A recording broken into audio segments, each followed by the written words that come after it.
Oh, yeah, okay.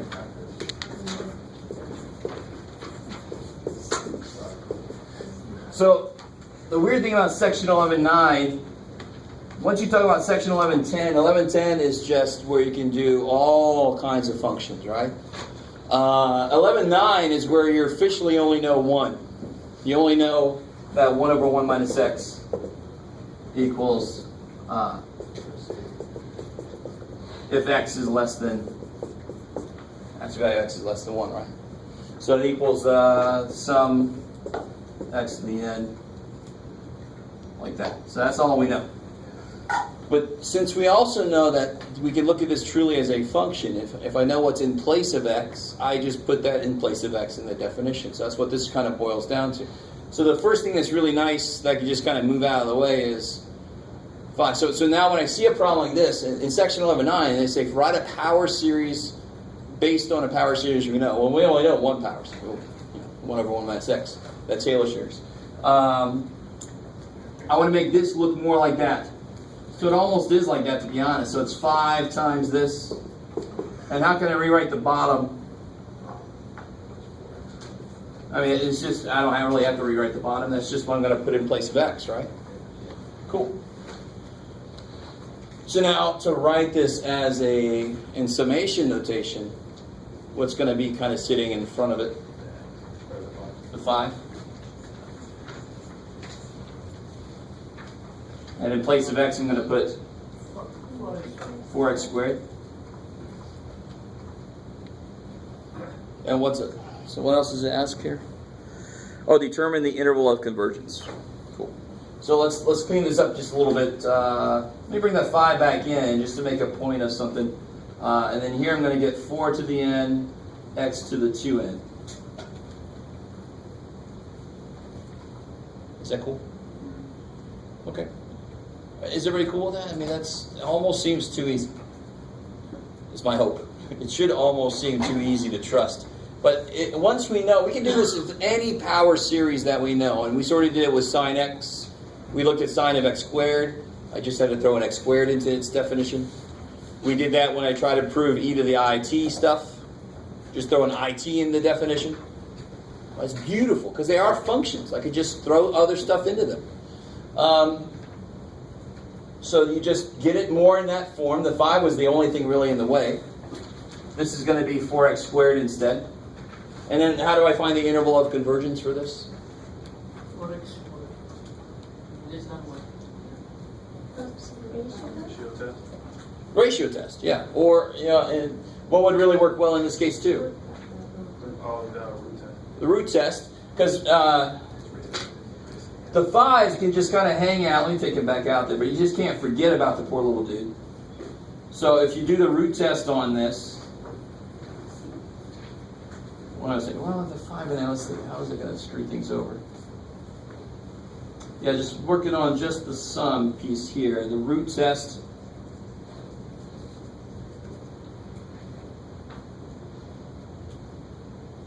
I guess that 5, that 5 really is not going to mess you up. It's just a multiplier of that. It's not going to affect, this 5 is not really going to affect what values of x allow this to converge. Because this 5 multiplied by 5 can't suddenly make it go to infinity instead of not. Does that make sense? So if I have, this, what does the root test say for this?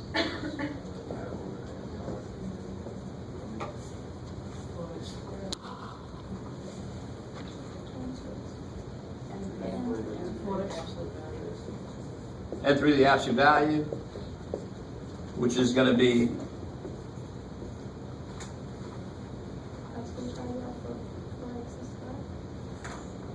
yeah, so it'll be absolute value of 4x to the x squared.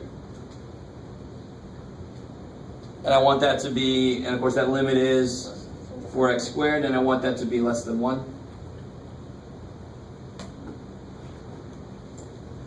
So I think you're right. You're okay at first. That 5 is not going to really mess up what values of x allow you to converge.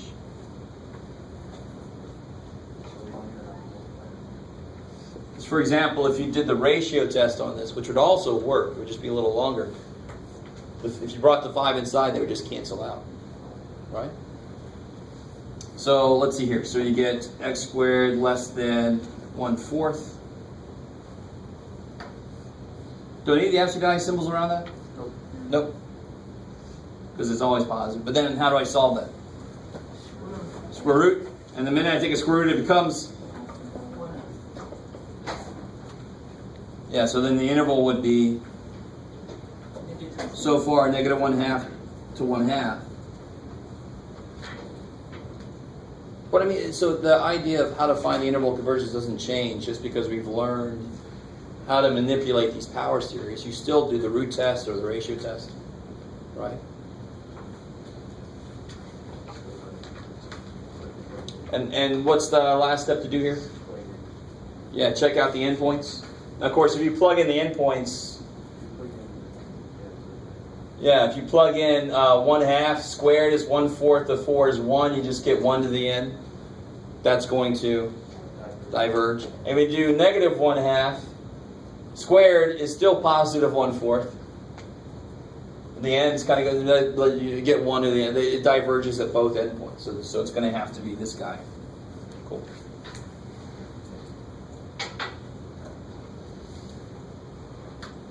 So that's basically how a lot of those in the beginning work. So what was it that was happening to you? I forgot now. Oh no, it was I wasn't sure if we can, when at the top where you simplifying to 4 to the end and the next to 2n, right there. I don't know if I square root the 4, making 2 raised to the 2n. Oh, you could rewrite 4 as 2 to the 2n if you wanted to, but I wasn't sure. then the nth root would make it 2 squared. It'd still be 4 anyway. Yeah, cool. A slightly better idea, if you're going to do the nth root test, if you really, really want to, you can try to rewrite this as everything to the same, or even better, it would be 4x squared all to the nth power, right? So just you're making sure that you can just kill that directly. So you know exactly what you should be left with. But the nth root's nice, it just kills the n, so I mean that's easy enough by itself. Yeah. Cool.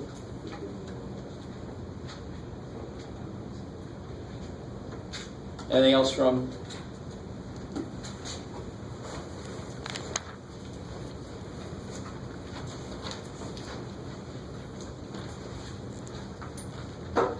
Okay. All right. All right. So let's see. Let's get back into section 10. 10.1 was just the introduction to parametric equations.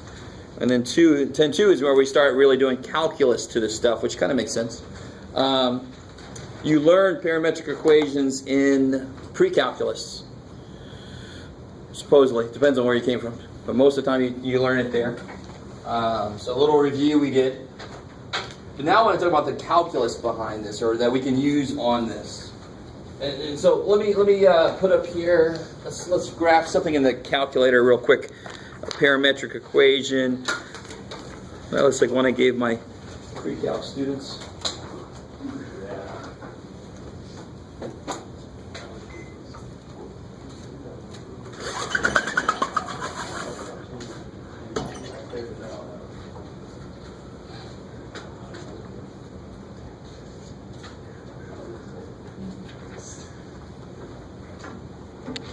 Maybe we can talk about this one.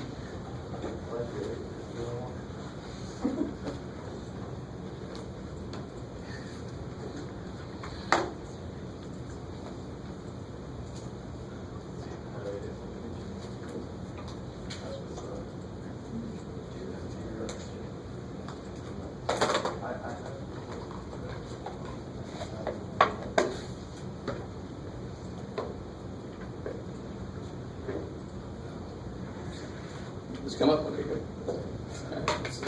Yeah. So let's do this. This is the one we used last time. Let me talk about this real quick. Let me change these around just a little bit here. Focus on it a little bit. So this is that one we did with the circles, and then just kind of keep going way up the end. Zoomed in a little bit much, but oh well. So just like we could talk about slopes of anything when you first learn calculus, it's one of the very first things you try to work on is the slope of any curve at any point on that curve. Right? That's where we first learn derivatives.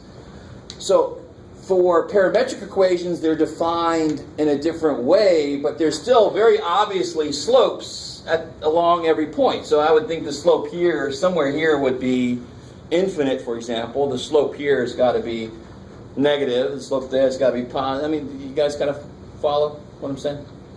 So there must be a way to recapture derivatives, even if they're defined parametrically, right? So this one was defined in this way. So you got your x piece, you got your y piece. So normally we have y as a function of x, and then we do dy dx to figure out the slope. Of course, right? You guys kind of with me? So if I really wanted to, I could kind of do. And there's right there.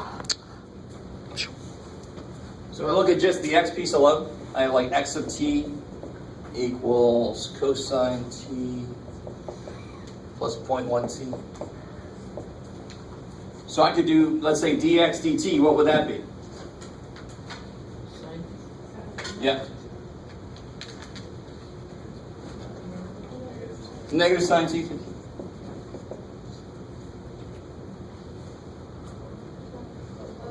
Plus 0.1. Good. All right. Derivatives. This is where she. Derivatives. Yes. And what about? Let's look at dy dt. What would dy dt be? Cosine t minus 0.1.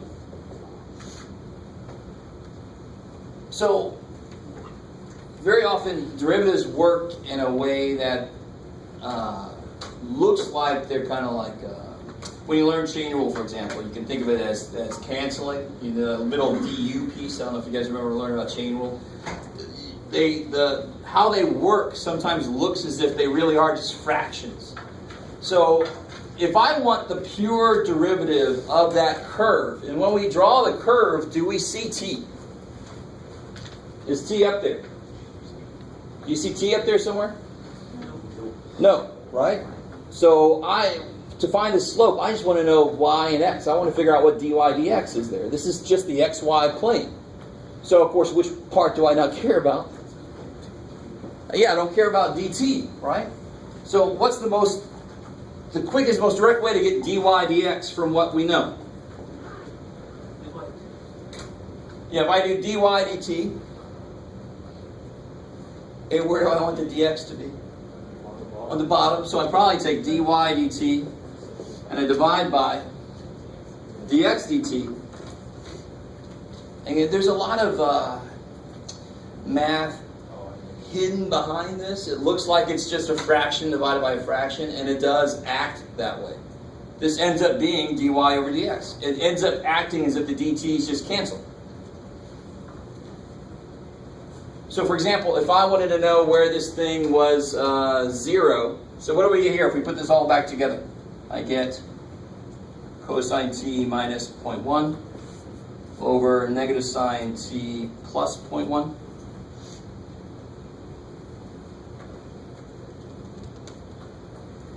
So it still makes sense. My dy dx will come out with a slope that I could actually see on the screen. But again, what's that in terms of? T, because t is the guy controlling everything, right? So, for example, if I wanted to know, let's see, at t equal to 0, where am I? What's my x and what's my y for t equals 0? There's x of t, here's y of t.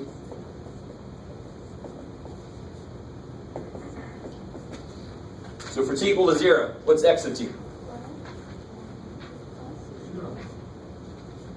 So cosine of 0 is 1, thank you. And then for y of 0, 0. And so that would correspond, of course, to the point that's just barely off screen there. Let me pull this over a little bit, tiny bit. At the same time, go down a little bit more. All right, so now we can see this a little better. I like it. And I decreased the T range. It was 48, and that was taking forever for it to draw. So that's why it stopped. So remember, it just keeps going, right? But I like that shape. It's kind of cool. Could just be me. Now help me out. So at t equals 0, I'm at the point 1, 0. What does it look like the derivative should be there? What does it look like the derivative should be there at 1, 0?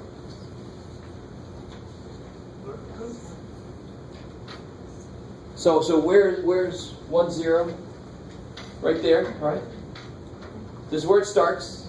Starts at t equals 0, so that's the very first point is where it starts, and then it goes from there. So I'm right here. What's the slope here?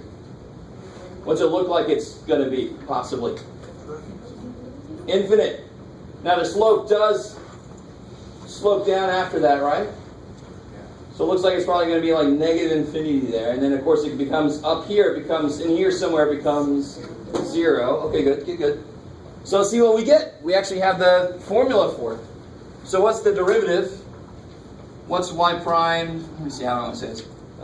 What's dy dx evaluated at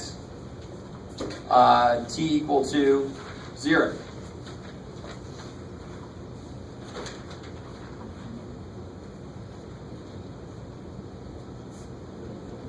Well, let's see what we get. I can't really tell. I mean, on the calculator, it's not zoomed in enough. That might be infinity slope, but maybe it's this. Maybe it's a really, really big slope. I don't know. So what's, when you plug a 0 in, what do you get? You get 0.9 over 0.1. So you get 9. Not infinite, but pretty big slope. And again, we're not zoomed in very far. We can't really see exactly what's going on there. So infinity was not a bad guess, considering we can't really see it too well. Let's zoom in a little bit more on that and see if we can make sense out of that. So if I do one of my favorite things, zoom box.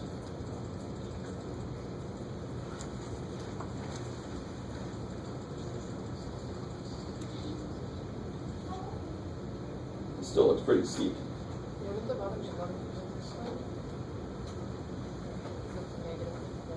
Well, it'll be 0 plus 0.1. Yeah.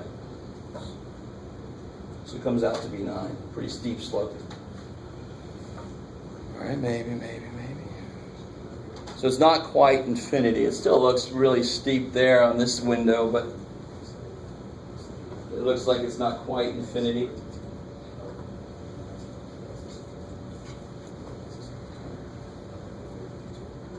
Holy crap, we got a lot I can do.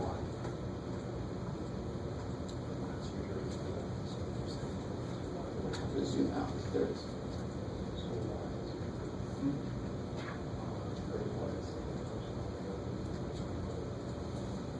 Let me zoom out a couple times here. Go back out. There we go. All right, let's try another point here. If now watch, it's kind of cool. If you trace this, I don't know if you guys have tried this yet. See what when you trace this, what happens? It tells you what the t value is. So let's try another one out. Let's see here. What should the slope be like right where I am there?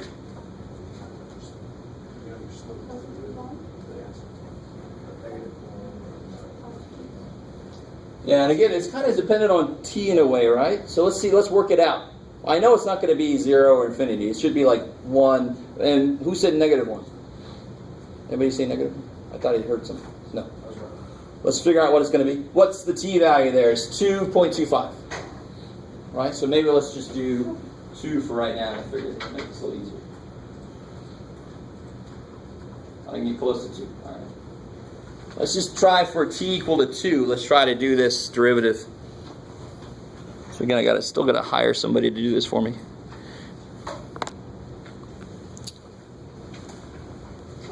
Okay. So now we know this is true. That's what the derivative is. And again, it's really, really, really almost too easy to trust. You figure out what dy dt is. You figure out what dx dt is. And then you divide them. That's how you get what dy dx is. Is everybody cool with that? And again, it's almost too easy to trust. Maybe that's what's going on here. So at t equal to 2. what's the derivative going to be? It's roughly where I am there, like at 2.1, it's as close as I can get. So you can use your calculators here to help me out. This would be cosine of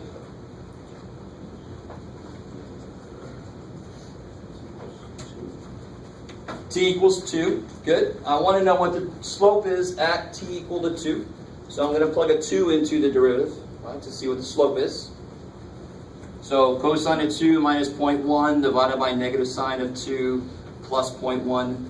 Make sure you're in radians.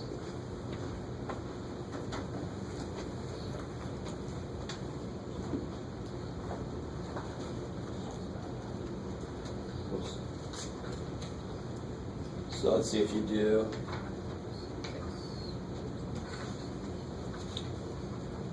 Cosine of 2. Before I forgot. Minus 0.1.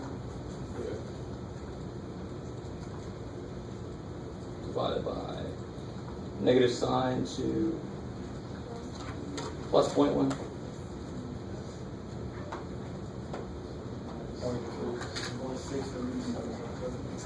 All right, cool. So whoever said, and if you look back again, it looks like at that point, at this point right there, it does look like it's going to have a slope of 1, really roughly. I love it. So that's an excellent guess. And 0.64 is roughly about what we thought it was going to be. So the slope means the same thing it has always meant. It's just that my x and y points are based off of some third thing, t.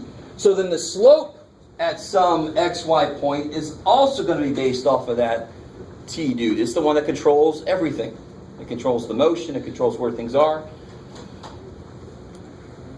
Okay, I can't really read you guys. I don't know if this is making no sense at all, but it is remarkably nice if you let it be. Let me give you this here.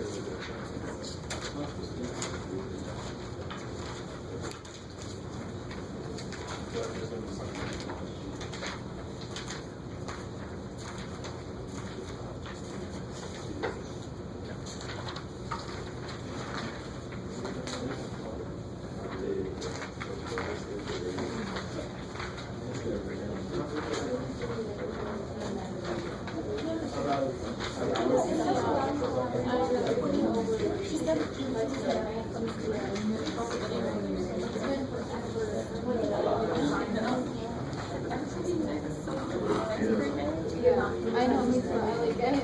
Like every hour.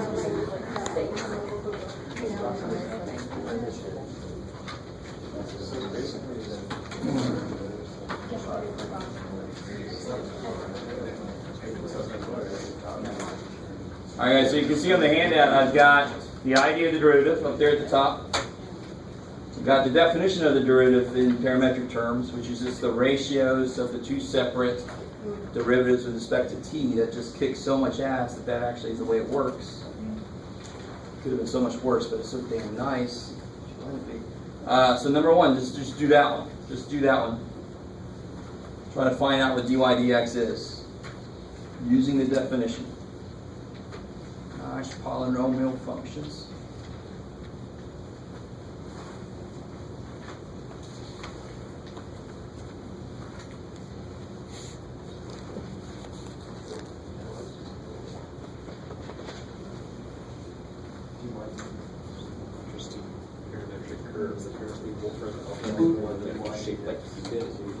Like Cupid? Yeah.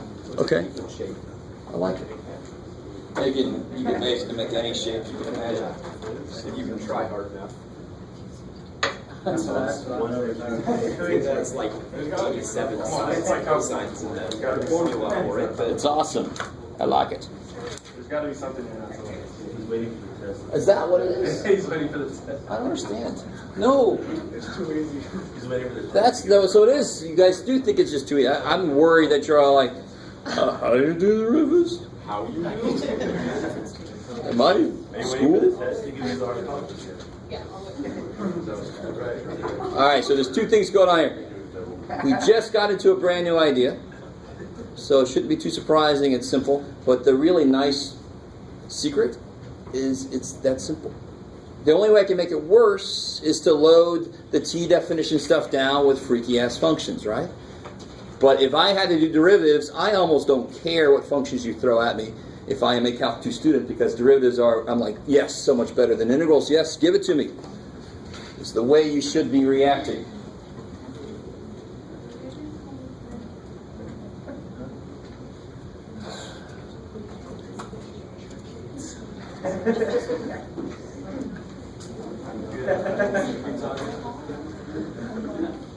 All right, make sure my little camera dude can do this.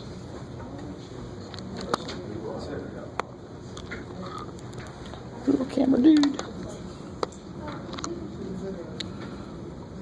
Now it's going to see much. All right. So this first guy, what's dy dt? 2t plus 3. dy dt is 1. Is 1. Dx dt? 2t plus 3. So what's dy dx? 1 over 2t plus 3. You can see answer. Do you understand? I mean, that's the idea. That's not me hiding anything. That is the idea of how to find derivatives when it's in parametric form, right?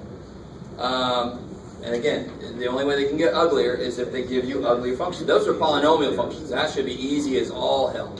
And it was. What about part 2? So, I mean, of course, the first place you go is derivative.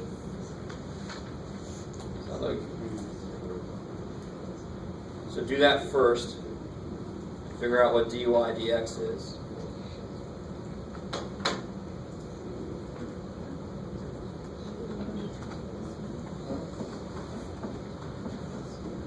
How are we doing it?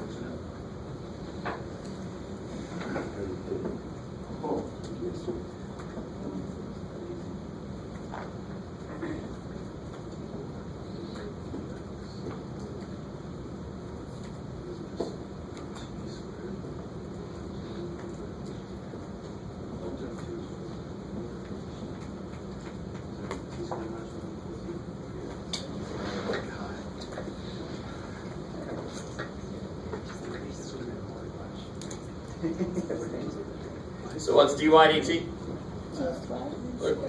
That's a minus t. You guys see that? So it's t squared minus 1.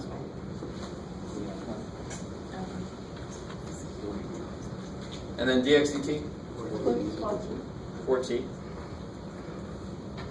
Now to be really honest here, I mean I can slap those together, but do you realize to make it horizontal, what would have to be true? The slope would have to be 0, and the only way a fraction can be 0 is if the top is 0. And that would be the top, right? So I mean you can certainly slap these guys together, bam. But to make this equal to 0, so to find the horizontal tangents, I need the top to be 0. And of course, what 2 points does that occur at? Or what 2 t values? Yeah, so for t equal 1, t equal to negative 1, let me write it out like that, because when you find that answer, it's not really your answer yet, of course, because I'm asking what points does that occur for, so all you have to do is plug it in. And the same thing with calc, when you had f and f prime and f double prime, and you had to figure out what the slope was, and you put it into f double prime, you're like, oh shit, you got to make sure you put in the right thing, right? So if I want to know what the actual point is at t equal 1, I put it back into the function value definitions, right? So x would be twice 1 squared plus 1. You guys with me? So at t equal to 1, the x value would be 3. Twice 1 squared plus 1 is 3. Okay? Wait, why can't it be negative 1? I'm going to do that next. But t equals to 1 defines a point. T equals to negative 1 defines the second point. So since I got 2 t values that answered this question, how many points have a horizontal tangent line? 2 of them. So I'm going to find one of them from t equals 1 and the other one from t equals negative 1. So what's y? Negative 2/3? Yeah, 1/3 minus 1 is negative 2/3. I like it. We're going to check this out on the calculator too. We're going to see if it makes any sense. And then for t equal -1? 3. Yeah, I'll get 3 again.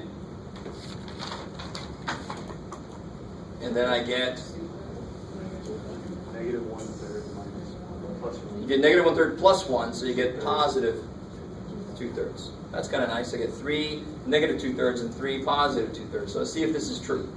Let's graph this bad boy and see what it looks like. Multimedia all over the place. Okay. Delayed reaction. So if we put into y equals, clear those out.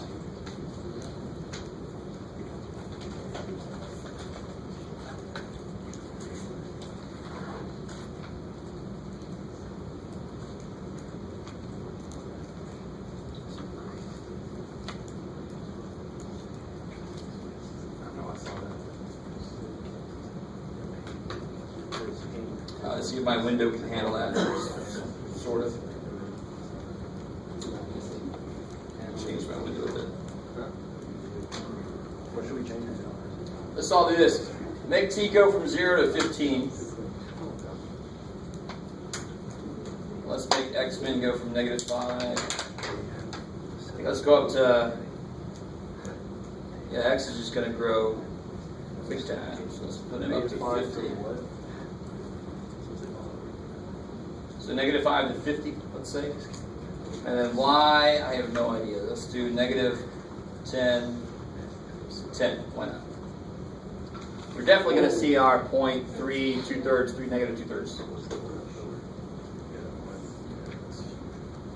Or we should anyway. Let's see. Oh, an extra little thing here. Where's t starting for me? Yeah, so right now I got it starting at 0, but I have a t value of -1. That's part of the answer, right? And there was no range given to me in the problem. So I have to let t start back here in the negative stuff. And I see that 15 is way too much. I was going way too far away, so we don't have to have it go out to 15. Let's just have it go from -5 to 5.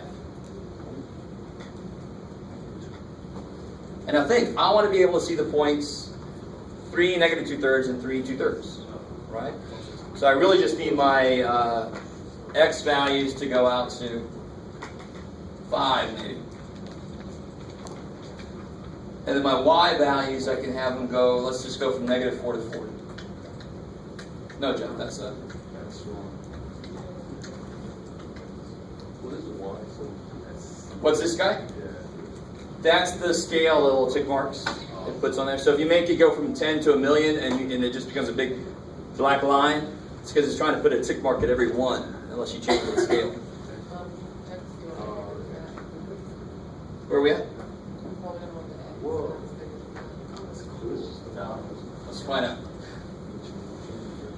No, I don't care. Why do I not care? Again, what are we trying to double check? That it's got a horizontal tangent at 3 2/3 and 3 negative 2/3, right? So sure enough, at 3, 1, 2, 3, that looks pretty damn horizontal, right? I can zoom in on that bad boy again. My favorite zoom box.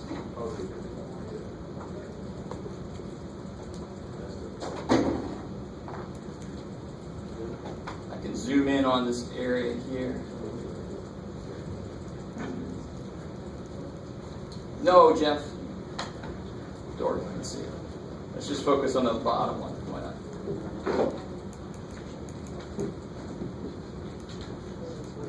Yeah, all right. That looks pretty good. Do you guys remember, or do you ever learn? I've shown you how to do integrals in the calculator, but it also does derivatives, right? Let me see in parametric mode. I can't remember now. Let's see what happens. There you go. dy dx. Let's do it at the point 3. Oh, I'm sorry. That's awesome. Let's do it at the point -1 for t. That's one of our answers, right? And it's supposed to have a 0. And that's the calculator trying to tell me.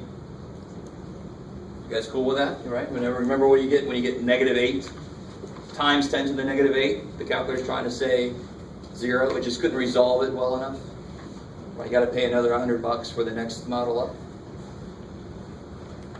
Maybe. So what we've done is what you always do when you do this process is you figure out what t-value makes the slope whatever. Or you set a t-value to something and see what the slope is there. Just like you did in Math 180 with x. But now it's t that's controlling everything. So I forgot, it's been forever since I did this. I didn't know what it was going to ask me when you did the derivative, and it just tells you, asks you what the t-value is. It kicks ass. Just put in -1. Or put in 1 and make sure that's also close to 0. All right, so coming back to the handout, how do I find the vertical?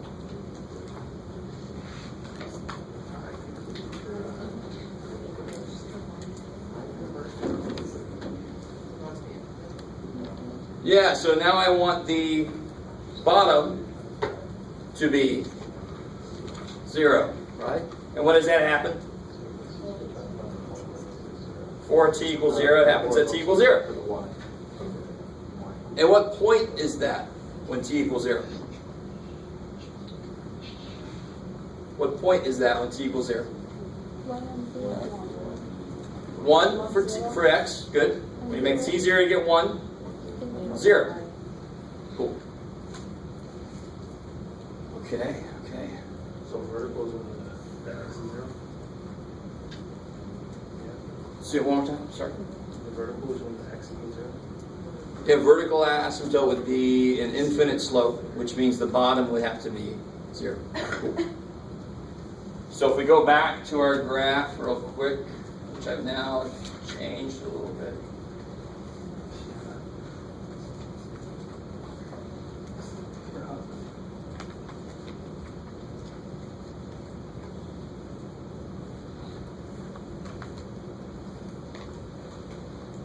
Oh, neato. All right. It's different. So I zoomed in quite a bit more. It's got some neat stuff going on. So at 1, 0, right there, what's it look like? What's happening? Vertical asymptote, yeah. Vertical tangent line. Kick ass. So with parametric equations, you can make all these nifty-ass shapes, and they're curving all over the damn place. So there's all kinds of freaking slopes happening. And you can have a parametric equation that's got infinite locations of horizontal and vertical tangent lines, of course, because every time it turns, there's a vertical one, there's a horizontal one, there's a vertical one, there's a horizontal one, forever. Good God.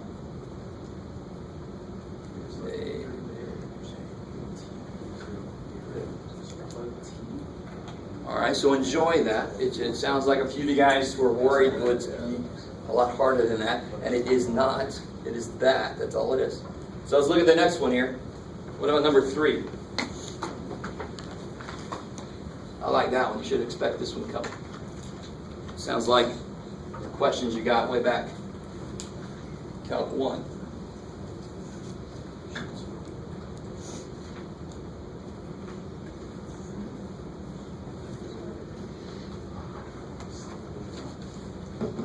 All right, so do what you can. Try it out.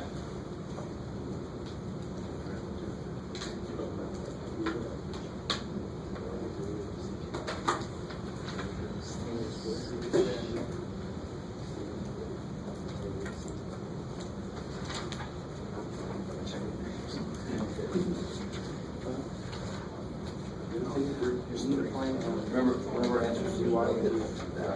So if you go to window, it normally starts at 0. So you have to actually go in and sell it.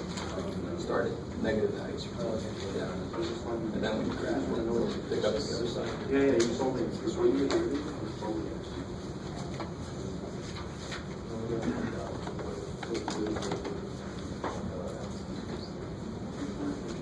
Are you asking us to find the equation and then solve it at 6? Find the equation of the tangent line. So this sounds very familiar, should, right? You did this a lot of times in Calc 1. Anytime you learn something new, some new derivative form, you had that problem in the homework.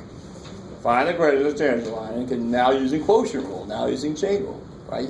Over and over, because this is a very important thing to be able to do.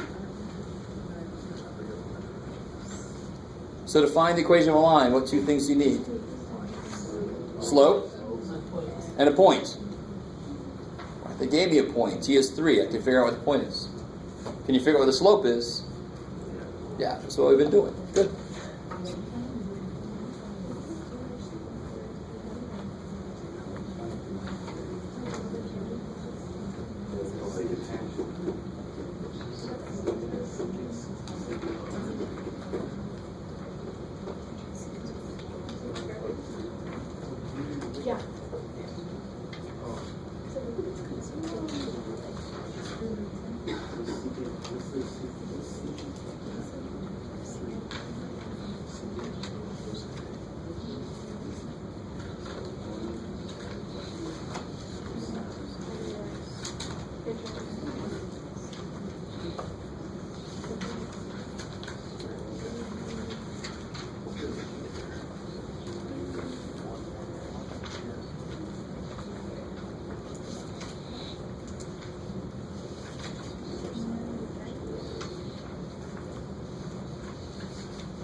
sure he's on the right track. What's the derivative of tangent t?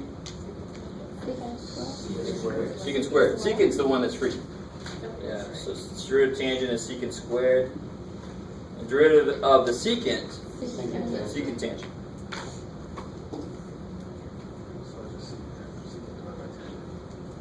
Alright, so let's do two things here. So again, anytime I ask you for the equation of a line, you need two things. This is how I teach my algebra students when they first learn this. Find a slope and find a point. Those are usually two unrelated kind of processes. So to find a point, that's the easy part of this. How do I find a point? Plug t equal 3 in. See what point you get, right? T defines my x and y piece. 7.08.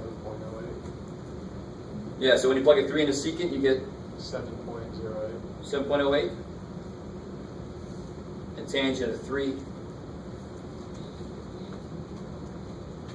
Oh, that was the answer. Oh shit. I was secant. What's the... Sorry. No, I think you said it right. So what's the secant of 3? Negative 1.01. Negative 1.01. Yeah. And the tangent of 3? Negative 0.1425. Oh, negative 1.43.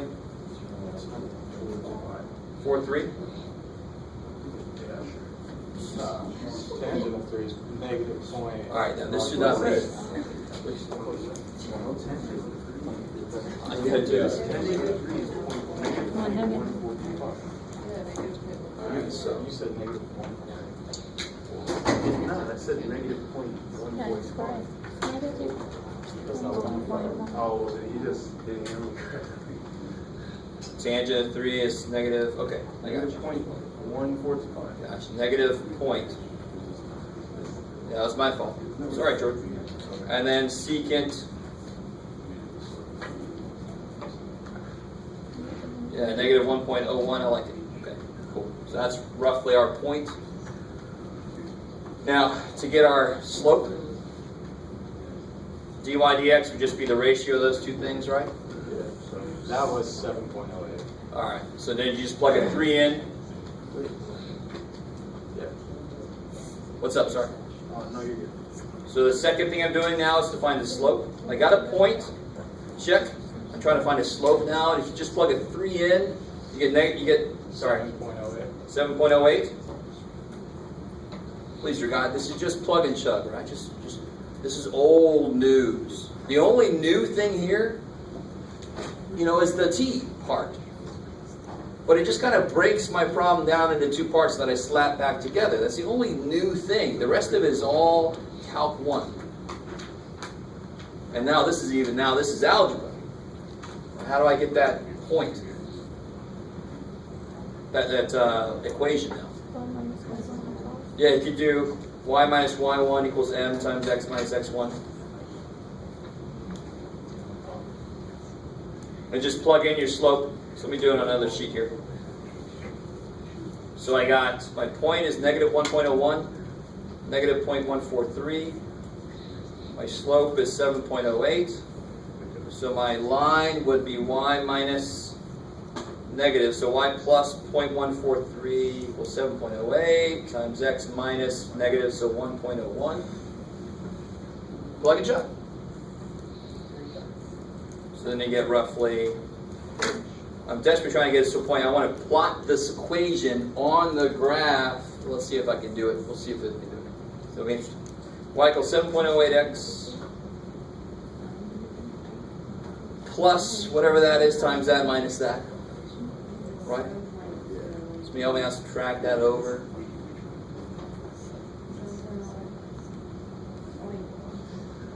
And then minus this guy. Right.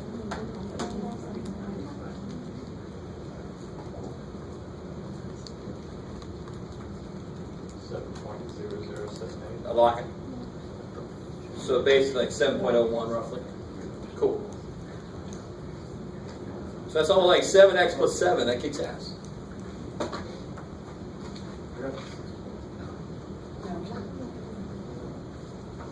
Oh, I did it so wrong. I know I did that, but it's barely off. It's 6.9. Okay. So that means that if we plot this parametric equations,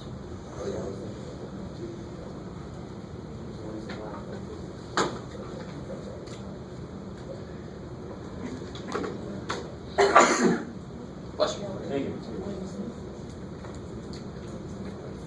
So here we got secant t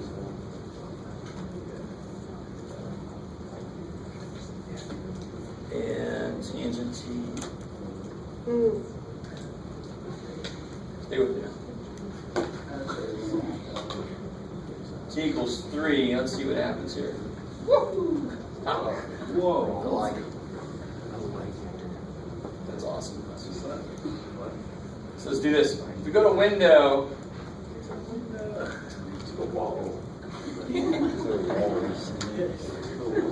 What's up? You alright?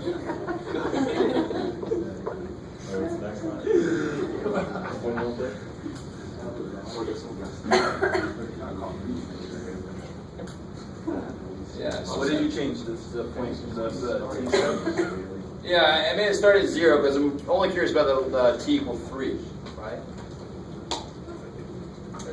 I made the t step a little bit better to try to help it, just make it even better. That t step just makes the resolution a little better. But it's got these, now of course secant and tangent, when you graph them, they both have what feature that would freak some graphs out. What does tangent have? How's tangent defined? Draw a tangent in the air for me. Alright, now that's not it, right? Keep going. It goes forever. And what's in between each one? An asymptote. So at that asymptote, when the t hits the right value to be at that asymptote, it's going to go to infinity, and on the other side, it's going to start at the other end. So that's the calculator going, okay, everything's looking great, everything's looking great. Holy shit, I'm over there. So that's why it does that line in the middle. You guys, I don't know, somebody's calculator might not even show that little middle line if you have a better processor. My little emulator dude does not. So he gets this little holy shit. Now, did we figure out what the... Yeah, that's right. So the point was -1, -0.1 roughly, right? So that's like back -1, -0.1. Let's zoom in on that.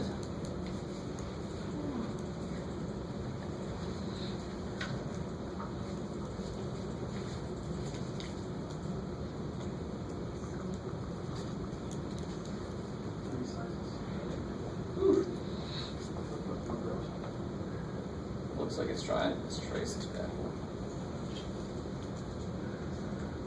T equals 3, you're right. It's going to take a little while.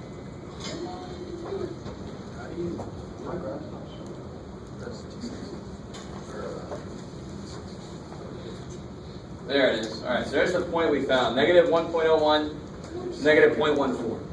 So to do that real quick, if you go second trace value, you just put t equal to 3 in there, and you're there. Now again, I zoomed way the hell in, so it's really hard to tell, and we're not. It's not an infinite slope yet. It's going to become infinite up there, but I'm at the point where my slope is 7, supposedly. Right? And if I follow that, what was our full equation? 7x plus 7. So if I went 7x plus 7, if I went up, it would hit the y-axis, of course, at 7. That would have been my y-intercept. Alright, so we found the slope here was 7. And the tangent line equation will be 7x plus 7, because if you follow it all the way up, you'll hit 7 up on the y-axis. That'll be your y-intercept. So try to, at the same time doing all this stuff, I'm trying to get you used to what you can do in the graphic calculator with parametric equations. So you can get to a point relatively quickly. You just have to give it the t value to get there, which is awesome. We normally know that pretty well, and the point we don't know well at all. So that's another way to get the point. Okay. So that was that one. So what about the last piece deals with integrals.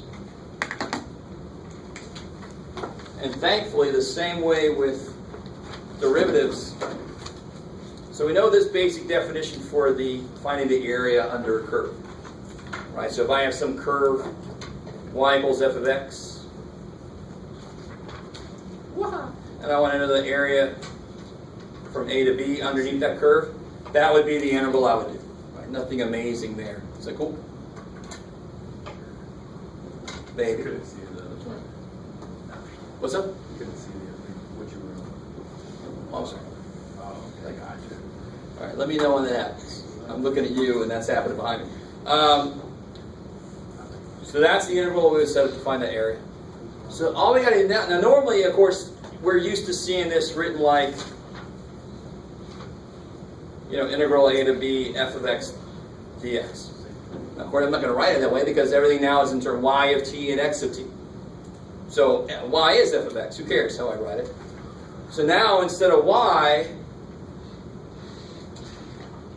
I'm going to put what it is in terms, so I'm going to put how it's defined in terms of t. And in place of dx, I'm going to take x and actually take its derivative. So I'm going to substitute in the things that I know. So I'm going to have y and x given to me in terms of t.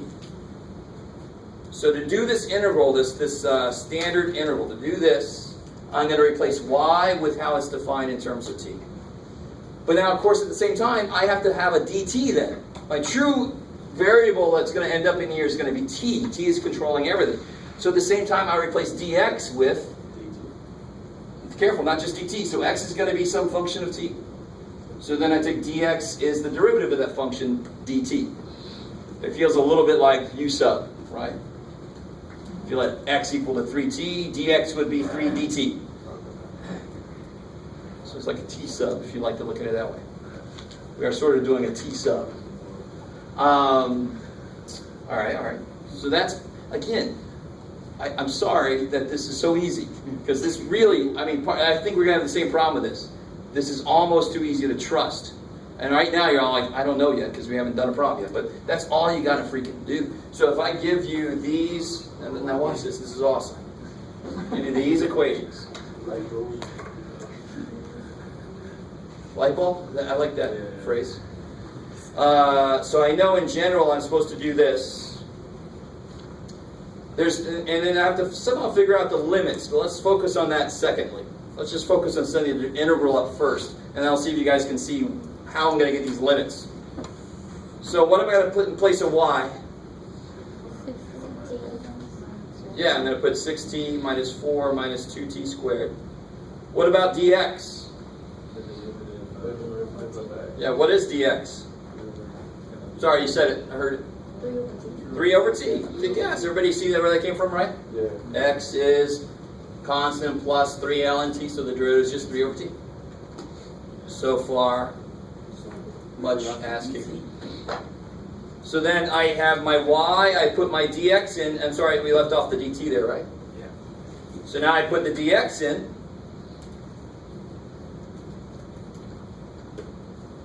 And now the only part I have left to do, I can even integrate that. I still have to figure out what the limits are, right? So where are the limits going to come from for this product? From what part of what I've told you in the problem? What's it say? Find the area enclosed by, that should sound very familiar. Enclosed by the x-axis and that curve. X equals 0. Beautiful. I love it. So, I want to figure out what t values make this thing have hit the x-axis, right? Which means I want to let y equal, I think somebody said it maybe. I want to let y equal 0. So if I let y equal 0, how do I do that? So here's y. Y is 6t minus 4 minus 2t squared. If I set that equal to 0, what do I do?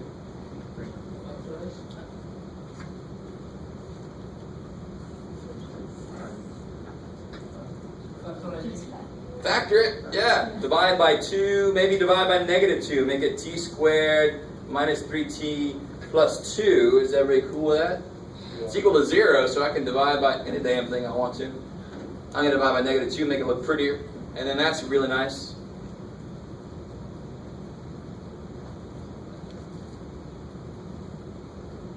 I thought. Well, how does that happen? t minus 1, t minus 2. So we get t equal to 1, t equal to 2. Let's make sure this does what it's supposed to do. So what's the point at t equal to 1? What point am I at for t equal to 1?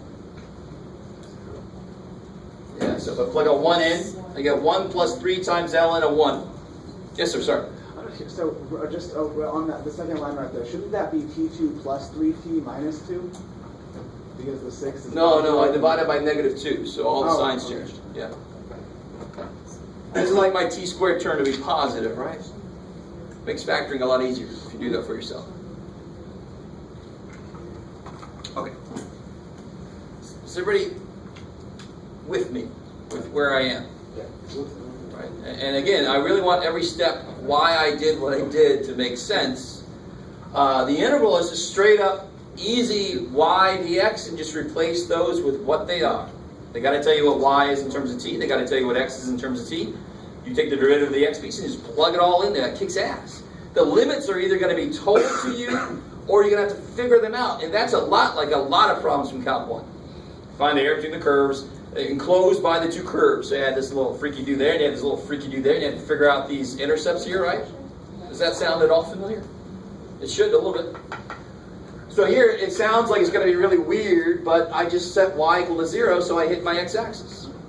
When I do that, I figure out what t is, but I just want to see what my points are now, just to look at it. I know my t is going to go from 1 to 2, but I just want to see what the points are, just for me, just for shits and giggles. From 1 to 3. So for the x, you get 1 plus 3 ln of 1. ln of 1, of course, is 0, so you get 1.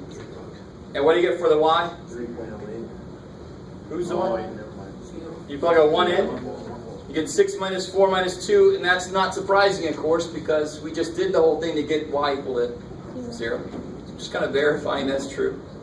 And then, of course, for t equal to 2, you get 1 plus 3 ln of 2, whatever the hell that is. Who? 3.08. Sure. Check your credit. I found it first. Yeah. And then when you plug a 2 into this guy, 0. Thank God, right? It's supposed to be 0. So whatever my function looks like, it's at 1, 0, and at 3.080.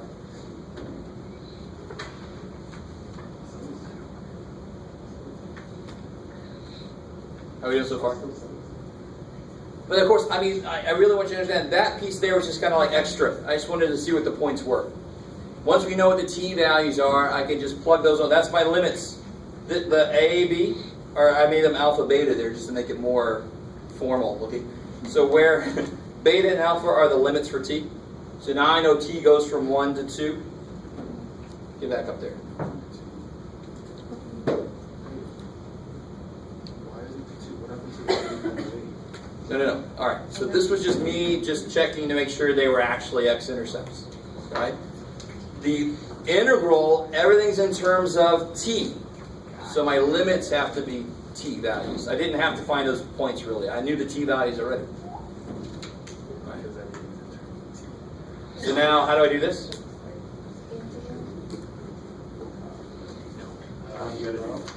Yeah, that's awesome. So I get the integral 1 over 2. I get 18. Right? Minus 12 over t. Just distributing this poor little dude through, right? Sorry? Minus 6t. I'm like, cool. You got to know what you're actually integrating before you do it, right? So you got to multiply those bad boys out. No product rule for integration. You could have. I don't want to. You can't. I'd have to bring it back in at the end anyway, so it's great. So when you integrate this, what do you get? 18t. 12 ln of t. I don't worry about absolute values because I'm in the positive parts. Who cares? Minus 3t squared from 1 to 2.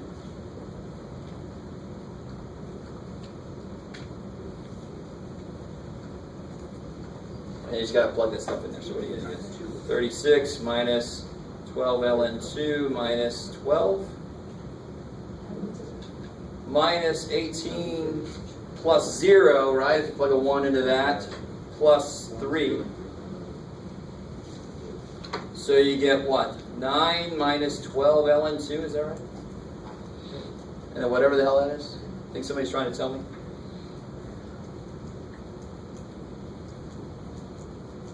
What do you get for that? Just a decimal approximation real quick.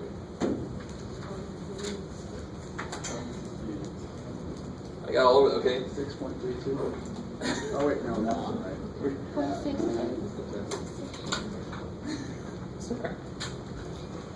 Yeah, 0.682. Good, 0.68. Okay. I'm not laughing at you guys. I'm just laughing here. All right. So now let's graph this thing and make sense of what the hell we just did. So a very small area. So I expect this little bump next to the x-axis to be kind of small, right? So see if that happens if I graph this thing.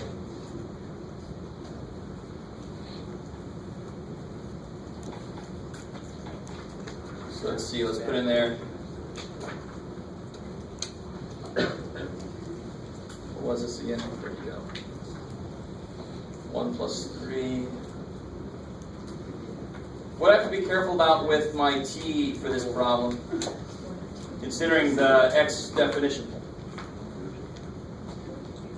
Yeah, I can't let it start at 0, right?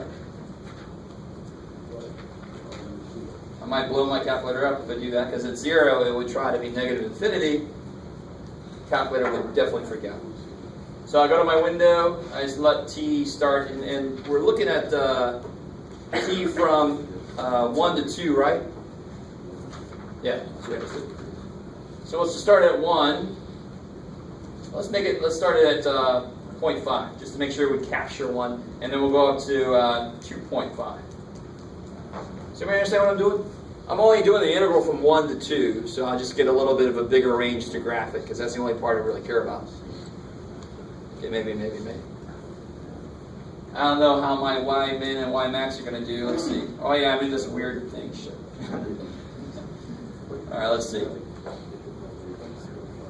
I have no idea. So if I go to the table, it'll give me some idea of what my outputs look like. So from 1 to 2, it looks like it's obviously really close to 0. You guys, you're still kind of with me. So when I'm not sure what to make my window, you can go to the table to get some ideas of the outputs. So then I can go to window now, and I can make my x min 0, and my x max maybe 5, and my y min, who knows, we'll make it negative 5, up to 5. Let's see if that's good enough. Look at that. So pretty much exactly what I had in mind, but I knew it was going to be a very small area from 1 to 2. We got 0.68. I knew it was going to have to be something tight to the x-axis to have just that little bit small area. And now what I can't remember is what the calculator tries to do. I don't think you can do integration. That's too bad for you. No. All right. Sorry. It's too bad for all of us. You can do derivatives in here in parametric, but you can't do integration for parametric. So, oh well, too bad. But at least it's tiny, like we expect. It's tiny.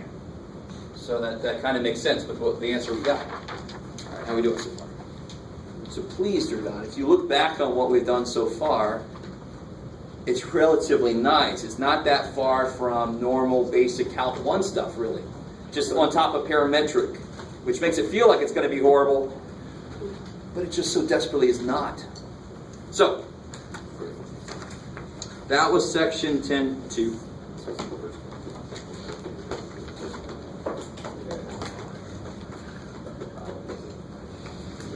That's awesome. We have plenty of time. Good.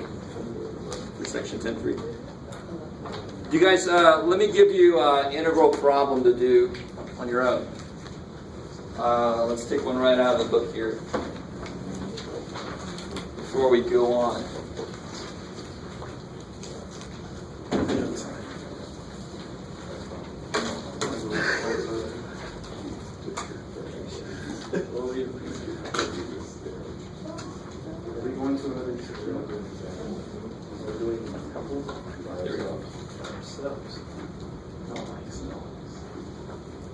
So let's try out number 33 here.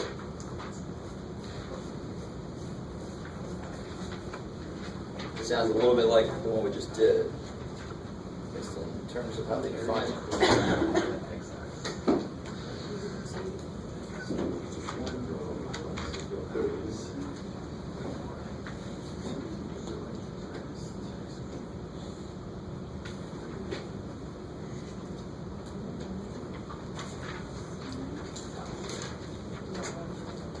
I like this shit, the asteroid. I like the game, they didn't spell it. There's one more S. It's yes. Sorry, I can't move you around. So we're doing number 33. Well, I like that, this is yours. Shapes inside of each other. A triangle inside of a square, inside of a pentagon. There we go. All right, I'll do that. That makes sense.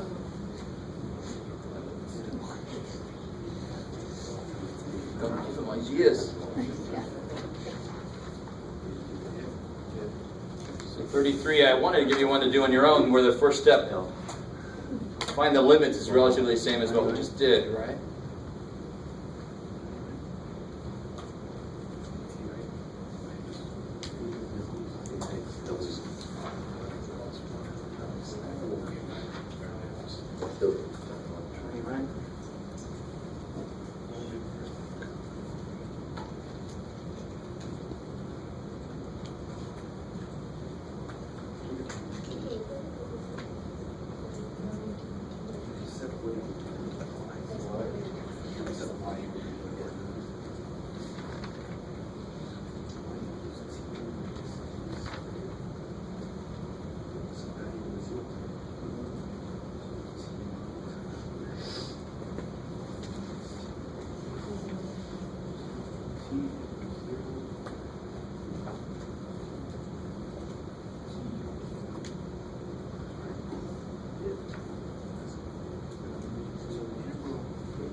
I was thinking alcohol, so you don't even have to.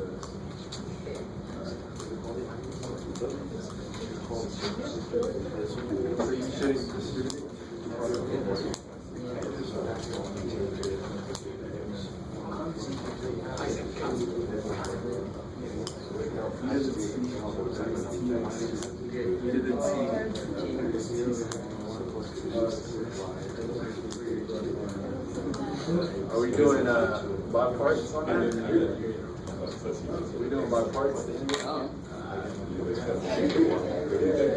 Let me go back. All right, let's see. Let's see if everybody's got the same setup for the interval. Yeah, E to the t times. I just said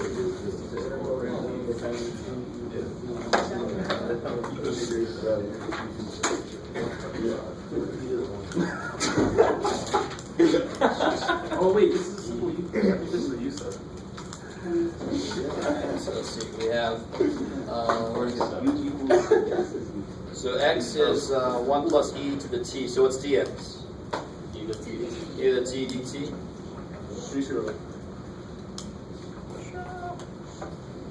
So I get integral, I gotta figure out the limits, and then y, of course, is T minus t squared. 2 minus t squared, so that's pretty easy. What were the limits you found to make that 0? 1 and 0. 1 and 0. Focus. Okay, so now I put the y piece in here, and then the dx is e to the t dt. Like it. So it's a little reminder that whenever we do integration of anything we learn can happen. So I can split this up. I have t e to the t dt minus t squared e to the t dt.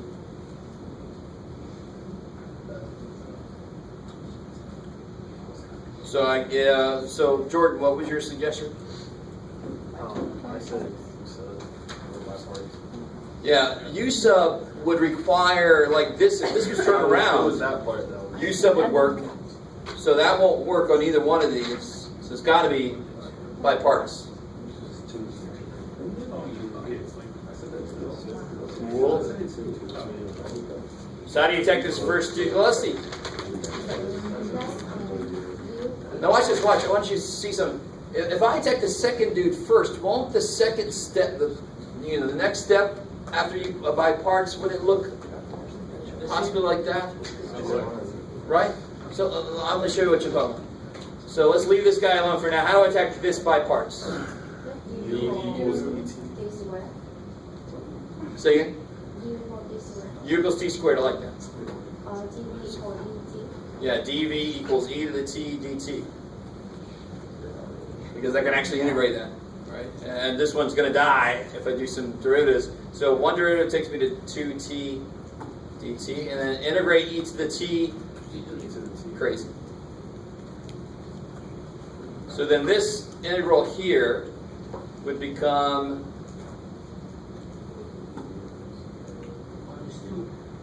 Don't forget the minus. where I lose my yeah. Sorry. So it becomes t squared e to the t minus integral 0 to 1 v du. You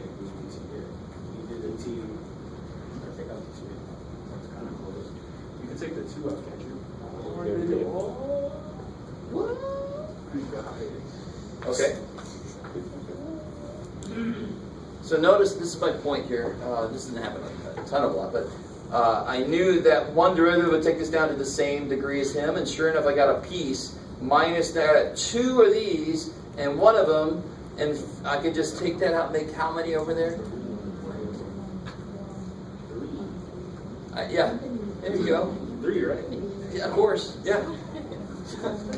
Wait, 1 plus 2 I know, we have to stop. is 21. I need a TI 4000 for that.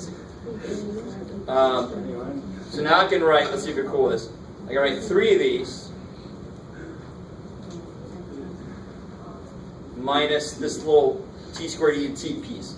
So minus a negative 2 is plus 2 of these, plus the one I had over there already is 3 of them. So I don't have to do by parts all over the damn place. I consolidate my by parts piece, so I don't have to do it one more time. Thank God. Right? Sure, yeah. All right. And of course, this is evaluated from 0 to 1. Now I just got to do by parts one more time.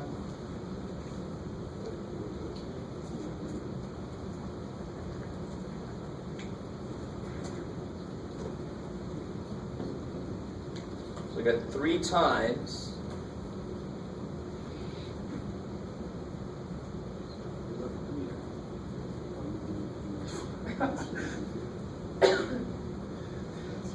I did that much. Come on. T. Crazy. All right, uv minus the integral of v du, which is kick-ass, minus t squared et 0 to 1. Of course, this is from 0 to 1. Of course, this is from 0 to 1.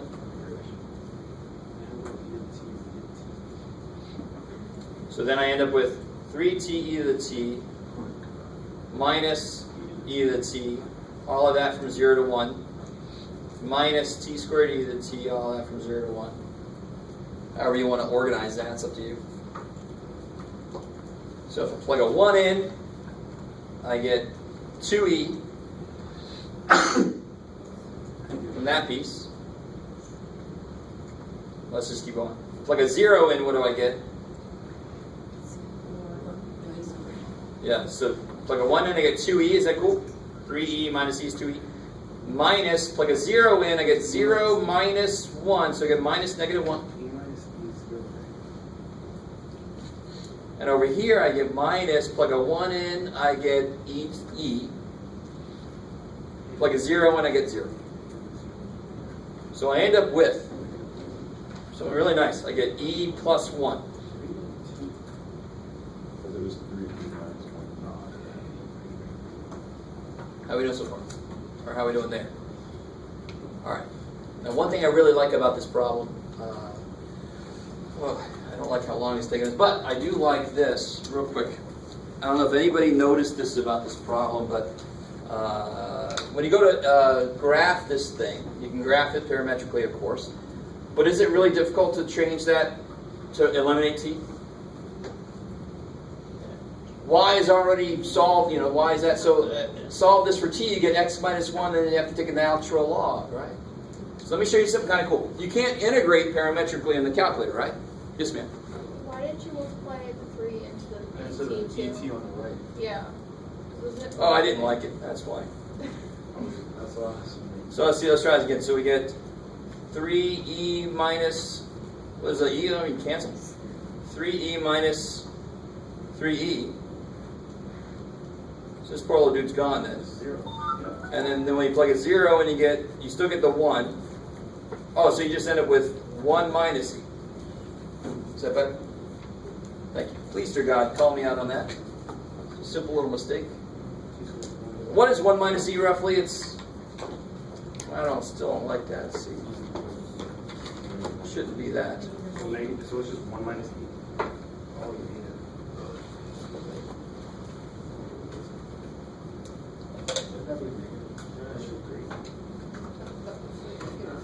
Oh yeah, I'm sorry, that's right. This is a 3.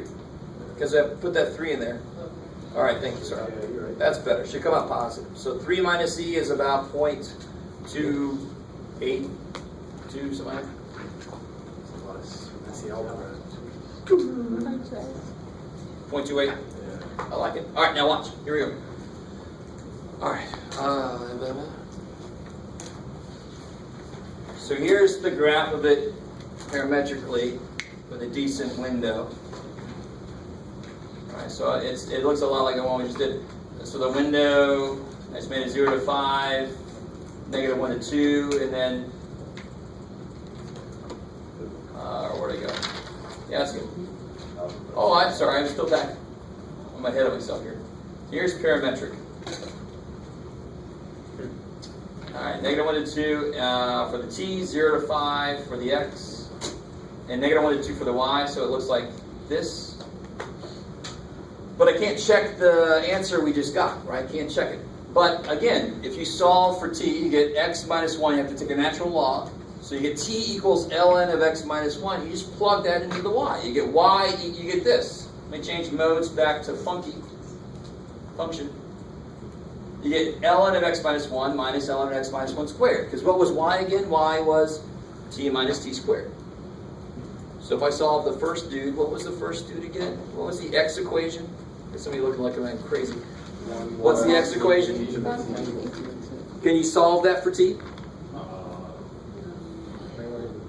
Subtract 1 and then just take a ln. So I took the ln of x minus 1, which equals t, and I plugged it in place of t in the y equation. So that gives me a function I can actually graph in normal freaky mode, right? I went back to normal mode. And what can I do in normal mode that I couldn't do in parametric mode? I can integrate. So when I graph this, of course it looks exactly the same. That's not a surprise because it is the same damn thing, isn't it? Right? We just took the t definition, got rid of t, and it's still got to be the same damn curve. I just did it non-parametrically, like we were doing forever before we learned about parametric equations. So now I can just check this out. What's the integral of that? So we got a second trace, the integral, and I want to go from, oh, this is the part, shit, did I do this yet? I got to figure out, what's the point? It's a 0. What do we get? We didn't do the points for t yet, did we? I think I just did it earlier, but it's too late. It's 0 and 1. No, that's what, I know. So if t is 0, I get back into it. exactly. So if t was 0, I think you get, X is 2. X is 2. x is 2. Y Oh, here the math is what x is 1 is. minus 1, 0. Yeah, 0. Well, if t is 1. 2 and 3.7. Oh, wait, I guess. Yeah. 2.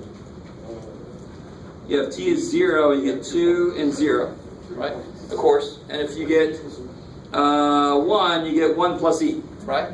3.6. So yeah, let's do it even perfect. So hit second calc, number 7. 3.7. I want to go from 2 up to 1 plus e. And I always have to give it some power, so just give it the first power, right? So I'll pray. So there's your 0.282, right? So if you can solve and kill the t, you can actually put it in a form that you can check your integration. You can't do integration parametrically on this calculator. It's just not, you didn't pay enough money for it. Too bad. No, exactly. I mean, to get to the next level, shit. All right. You need the $380 calculator for that. Yeah, that's the one. All right, so let me give you this here. Is this okay? We still got plenty. I'm good. Is that cool? I mean, even the integration piece was not any harder because of parametric. The integration piece could be hard because maybe you got to do some freaky trig sub, maybe even, or something. Who knows? Any damn thing you've learned could show up, right? So hopefully the learned piece actually happened.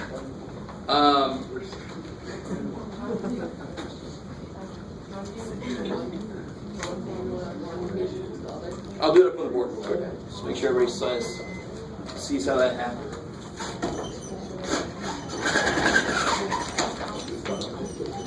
So real quick,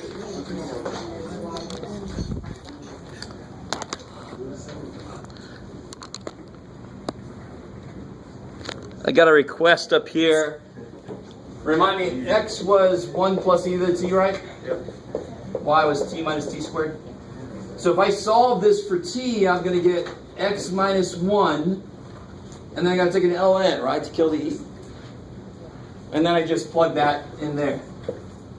And that, of course, is exactly what I had in y equals. I had ln of x minus 1 minus ln of x minus 1 squared. And it came up with the same exact curve because that's the same exact curve, just defined two different ways. So piggybacking on this idea of defining something two different ways, how many people in here remember and understand what I mean when I say polar coordinates? All right? With Buffalo getting out of snow, I'm not talking polar vortex. I'm talking just polar coordinates. So for example, if I have a point 3, 3.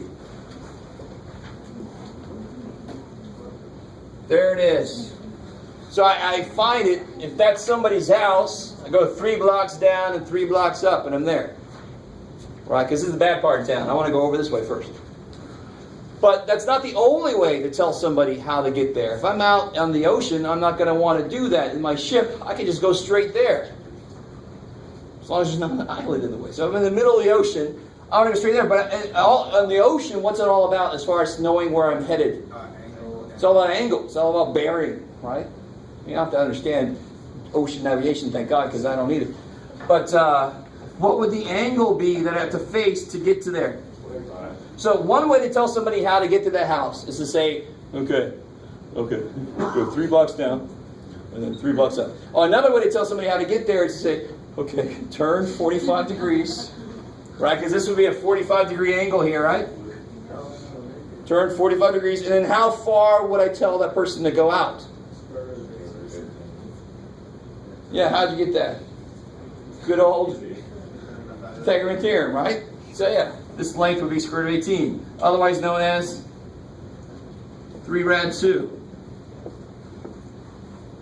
So polar coordinates uses an angle that you turn through and then a distance that you walk out to get to a point. So the XY coordinate system was just one way to locate points on a plane. You have no idea how many coordinate systems actually exist. And once you go to 3 dimensions, which you will do when you go into Calc 3. Calc 3 is, a big part of it is all about 3 dimensions. You don't just find areas, you find volumes in spherical coordinates and stuff. Oh yeah, baby. So there's at least 50 coordinate systems I've personally done something with.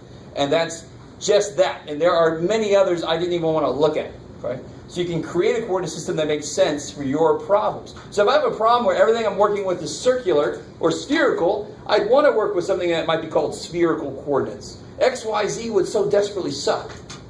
I want something that is already curved itself. The coordinate system is curved. So this is kind of cool. This is weird.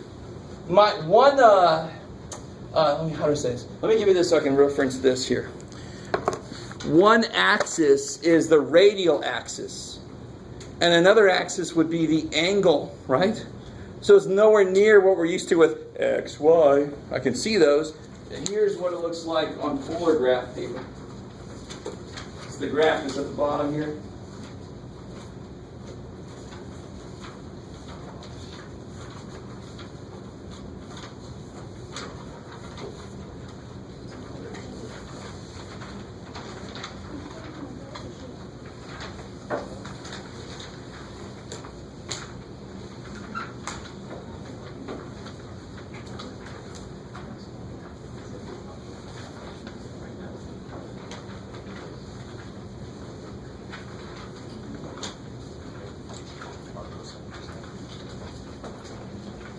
Okay.